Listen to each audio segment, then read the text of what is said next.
Okay students, तो हम लोग चर्चा कर रहे थे, डिस्कस कर रहे थे मीथेन के बारे में। हमने बता दिया आपको। इस तरीके से और भी कंपाउंड हैं सैचुरेटेड में, जैसे हम बात कर लें C2H6। ये किसका फार्मूला है बताइए? ये फार्मूला है ईथेन का, क्योंकि आपको पता है कि यहाँ पे 2 कार्बन है, तो 2 कार्बन है तो यहाँ पे ईथेन होगा। इस तरीके से C3H8 यहाँ पे प्रोपेन हो जाएगा, और प्रोपेन के बाद अगर हम बात करें C4H10 तो ये क्या है? ये हो जाएगा ब्यूटेन, और यहाँ पे C5H12 ये हो जाएगा हमारा पेंटेन। तो कहने का मतलब क्या है, आपको जो जनरल फार्मूला मैंने बताया था अभी, उस जनरल फार्मूला में CnH2n+2 में इसमें कार्बन की वैल्यू आप n की जगह जो रखते हैं उस हिसाब से आपको ये फार्मूला गेट होता चला जाएगा। तो इस तरीके से ये बढ़ता जाएगा। आगे और भी कंपाउंड हैं, उन सभी के बारे में भी आपको वहाँ पे धीरे धीरे जो है जानकारी हो जाएगी। तो नॉमेनक्लेचर में जब पढ़ाएंगे तो पूरी बात समझा देंगे। अभी आप इतना समझिए कि मीथेन का हमने आपको बता दिया, उसका एप्लीकेशन क्या है, उसका यूज क्या है। ईथेन जो होता है, ये ईथेन का एप्लीकेशन आप जानते रहिए, ये भी नेचुरल गैस में यूज होता है। हमने आपको बताया कि नेचुरल गैस का कंपोनेंट है ये भी, क्योंकि नेचुरल गैस में मीथेन और ईथेन 2 होते हैं, तो ईथेन भी उसी का एक जो है कंपोनेंट है। कभी कोई पूछा जाता है कि ईथेन जो है कहाँ पे यूज किया जाता है, तो ईथेन का यूज कहाँ होता है? नेचुरल गैस में। प्रोपेन और ब्यूटेन, ये मुझे इसलिए बताना है आपको क्योंकि प्रोपेन और ब्यूटेन ये LPG में इसका बहुत ज़्यादा उपयोग होता है।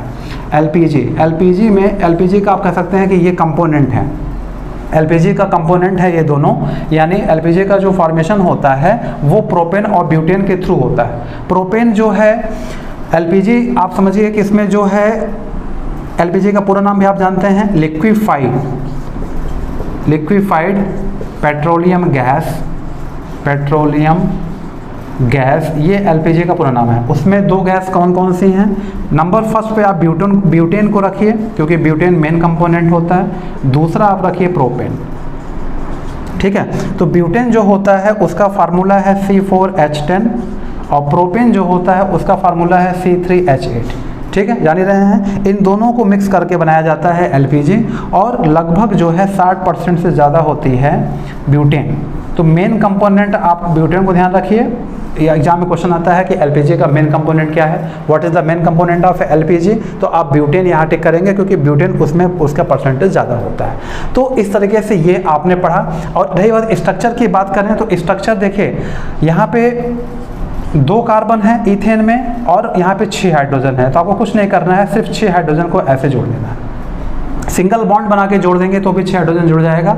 और यहाँ पे देखिए C3H8, यहाँ पे 3 कार्बन है, ये 3 कार्बन है, और इस तरीके से आप जोड़ देंगे इनको, तो यहाँ पे ये आपका कंपाउंड तैयार हो गया C3H8। आप काउंट कर लेंगे, यहाँ पे 3 कार्बन मिल जाएगा और 8 हाइड्रोजन मिल जाएंगे।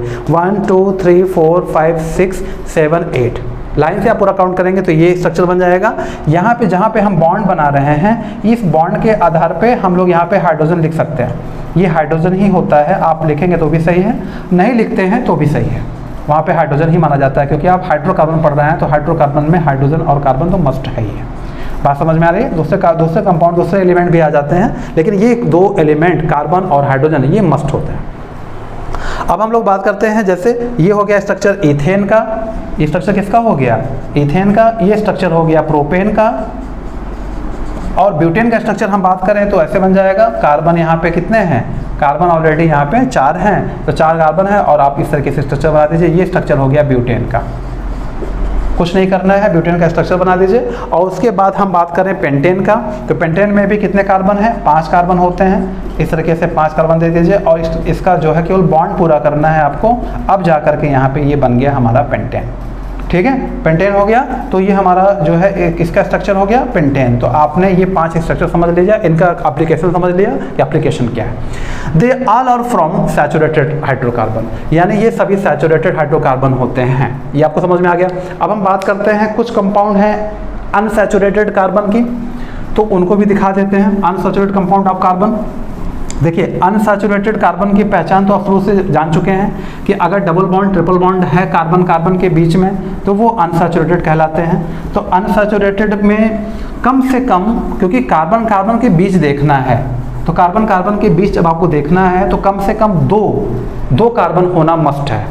यानी इनका जो पहला मेंबर होता है, चाहे वो एल्कीन ग्रुप का हो, चाहे वो एल्कीन ग्रुप का हो और चाहे वो एल्केन ग्रुप का हो, जो फर्स्ट मेंबर होता है, सॉरी एल्काइन ग्रुप का, वो जो फर्स्ट मेंबर होता है वो 2 कार्बन से शुरुआत ही होगा, क्योंकि यहाँ पे एल्कीन में डबल बॉन्ड देखना है हमें, तो कार्बन कार्बन के बीच देखना है ना, तो कम से कम 2 कार्बन तो हो गए। एल्काइन में हमें ट्रिपल बॉन्ड इसकी पहचान होती है, कार्बन कार्बन के बीच देखना है ना, तो यहाँ पे कम से कम 2 कार्बन होना जरूरी है। यानी एल्कीन का जो फर्स्ट मेंबर होगा, अब 2 कार्बन की बात कर रहे हैं, तो एल्कीन का जो फर्स्ट मेंबर होगा वो फर्स्ट मेंबर क्या होगा, वो शुरू होगा एथीन से। एथ कहते हैं ना, तो एथ से यहाँ एल्कीन बनाना है तो एथीन हो जाएगा। और एल्काइन का जो फर्स्ट मेंबर होगा वो क्या होगा, वो होगा इथाइन से। इस तरीके से आप कर सकते हैं। अब हम लोग एथीन और इथाइन, देखिए एथीन जो होता है, एथीन को एक और कॉमन नेम से बुलाते हैं, इसे हम लोग इथाइलिन भी कहते हैं। इसका कॉमन नेम है, जानते रहिए, इथाइलिन, आप कंफ्यूज मत होइएगा। और इथाइलिन और इथाइन जो है, इथाइन जिसमें ट्रिपल बॉन्ड होगा, इथाइन का जो ऑलरेडी यहाँ पे नाम है, उसका एक नाम और है, वो है एसिटिलीन। क्लियर? 2 कार्बन से यहाँ शुरुआत होगी। अब इसकी देखिए, इथीन की अगर हमें बैलेंस सर्टिफाइड करनी है तो यहाँ पे आपको इस तरीके से जोड़ना होगा। ये इसे जोड़ना होगा, क्यों जोड़ना होगा, क्योंकि उसके पीछे रीजन क्या है कि बैलेंस सर्टिफाइड करना होना जरूरी है। अब जाके स्ट्रक्चर ये सही हो गया। तो कहने का मतलब क्या है, आपको एल्कीन का जो जनरल फार्मूला है CnH2n, ये एल्कीन का जनरल फार्मूला है, इसमें n की वैल्यू रखते जाएंगे, आपको एल्कीन के जो है वहाँ पे सारे फार्मूला मिलते चले जाएंगे, सारे कंपाउंड का फार्मूला मिलता चला जाएगा। कैसे, हम n की बात कर लें, मान लीजिए n यहाँ पे 2 रखते हैं, तो यहाँ पे हो जाएगा C2H4, देख लीजिए यहाँ पे 2 रखा तो 2 का मल्टीप्लाई हो जाएगा। अगर हम n की जगह 3 रखें तो C3, यहाँ पे H6। सबसे अच्छी बात है एल्कीन में कि जितने कार्बन होते हैं उसका जस्ट डबल हाइड्रोजन होता है, तो आपको यहाँ कंफ्यूज नहीं होना है, ये आपको ध्यान रखना है। यहाँ पे अगर हम आगे बढ़ते हैं तो 4 रखते हैं तो C4H8 हो जाएगा। इसी तरीके से एल्काइन का जो जनरल फार्मूला है वो होता है CnH2n-2।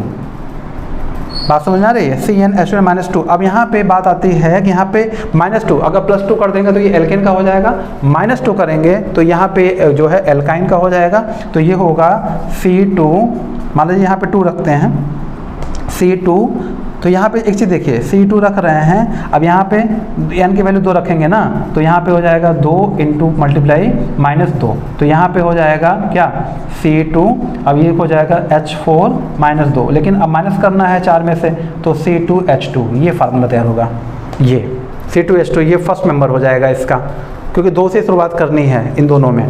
और 3 रखते हैं, यहाँ पे हम 3 रखते हैं, देखिए 3 से क्या बनेगा, C3, यहाँ पे हो जाएगा 3 2 6, H6-2, तो यहाँ बन जाएगा C3 हो जाएगा, C3 और H4, ये हो गया इनका ये फार्मूला हो गया, ये केमिकल फार्मूला हो गया। प्रोपाइन बोलेंगे, ये प्रोपाइन हो गया, clear, this is called propyne. और ये इथाइन हो गया, this is called what, this is called ethyne. ये 2 कार्बन है तो यहाँ इथाइन हो जाएगा, ये प्रोपाइन हो जाएगा। इसका हम स्ट्रक्चर बात कर लें, इनका स्ट्रक्चर बात कर लें, इनका और इनका, कम से कम 2-3 स्ट्रक्चर तो आप जानते रहिए। अगर C2H4 की बात करते हैं तो C double bond C, 4 hydrogen है, तो ये आप कर दीजिए, ये स्ट्रक्चर हो जाएगा, ये फार्मूला हो जाएगा इथीन का, ये फार्मूला है, स्ट्रक्चर है। और जो है अगर हम इसकी बात करें C3H6 की, तो यहाँ पे 3 कार्बन है, तीनों रख लीजिए। अब आपको डबल बॉन्ड एक देना है तो यहाँ दे दीजिए, अब इसकी बैलेंस सर्टिफाइड कर दीजिए, यहाँ पे 3 ई लगा दीजिए, तो यहाँ पे देख रहे हैं 6 हाइड्रोजन हो गया, 1 2 3 4 5 6, तो यहाँ पे ये स्ट्रक्चर हो गया।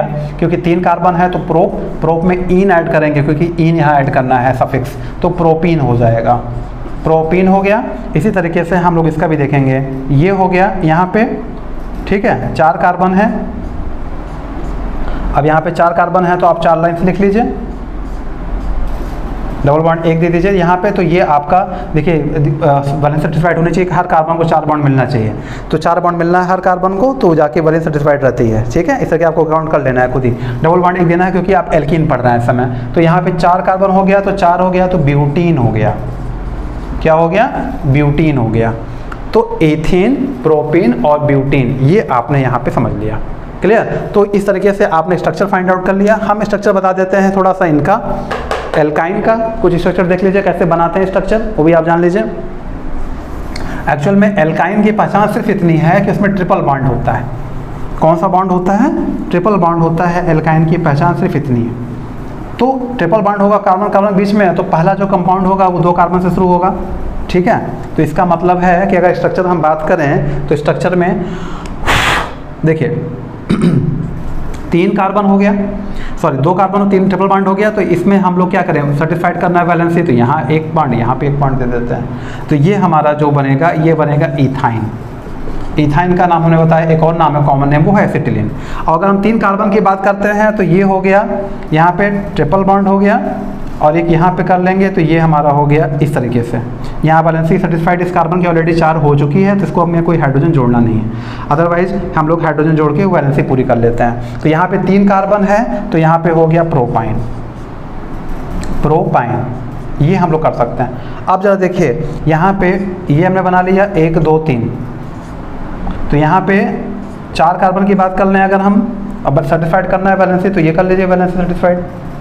और यहाँ पे हो गया, अब जरा काउंट करिए, यहाँ पे 1 2 3 4 कार्बन है और सबके वैलेंसी सेटिस्फाइड है, तो इसको हम लोग बोलेंगे ब्यूटाइन, ठीक है, ब्यूटाइन। बाकी हम आपको जब IUPAC पढ़ाएंगे तो आप इसका नाम लिख सकते हैं, क्योंकि नंबरिंग करेंगे यहाँ से पास पड़ा ट्रिपल बॉन्ड, तो इसका नाम लिख सकते हैं आप 1 प्रोप आइन, ऐसे लिख सकते हैं 1 आइन प्रोप,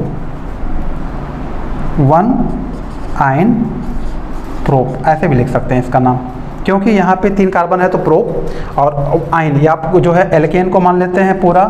सभी जितने कंपाउंड केमिस्ट्री सबको एल्केन जो होता है वो पैरेंट होता है, सभी का पैरेंट ग्रुप माना जाता है, तो हम लोग पैरेंट लिखते हैं। तो यहाँ पे आपने आइन अलग दिखा दिया अलग से, तो प्रोपेन, 1 आइन प्रोपेन आप इसको कह सकते हैं। अब ये हो गया, तो आप कह सकते हैं 1 ब्यूट,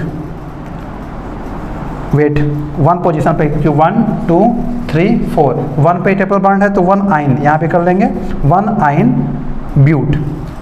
अब एल्केन को मानेंगे पूरा तो ब्यूटेन कर लेंगे। इस तरीके से आप जो है IUPAC में पढ़ा दूंगा, समझ में आ जाएगा। अभी आपको हमने कुछ बातें शुरुआत की बताई हैं, फिर आगे आप लेके चल के चलेंगे, तो अभी आपको इसमें और बहुत कुछ बताना बाकी है, ठीक है। Thank you.